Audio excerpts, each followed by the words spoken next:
ராசியிலே இருக்கிறதுனால நிச்சயமான முறையில் உங்களுக்குள்ள ஒரு மிகப்பெரிய நல்ல ஆற்றல்கள் பெருகி அதன் மூலயமா எல்லாத்தையும் வசீகரித்து உங்கள் காரியங்கள் எல்லாம் கை மேலே நீ ஆசைப்பட்ட விஷயங்கள்லாம் கை மேலே வந்து கிடைக்க போகுது அப்படின்றத சொல்ல முடியும். மேலும் வந்து பார்த்தீங்கன்னா இன்னொரு சிறப்பான விஷயம், அட்டம ஸ்தானத்தில் ராகு இருக்கார்.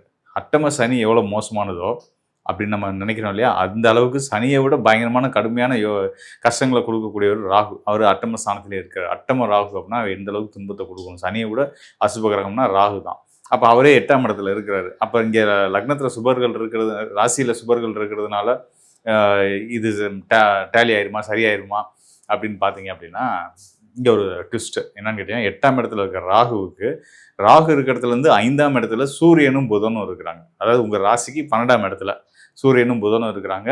8ஆம் இடத்துல ராகு இருக்காங்க. ராகு இருக்கக்கூடிய 8ஆம் இடம் மற்றும் சூரியன் புதன் இருக்கக்கூடிய 12ஆம் இடம். இந்த 8, 12 அப்படின்றது வந்து வெளி இடங்களை குறிக்கக்கூடிய, அதாவது வெளி ஊர், வெளி மாநிலம், வெளிநாடு இதெல்லாம் சொல்லக்கூடிய ஸ்தானம்.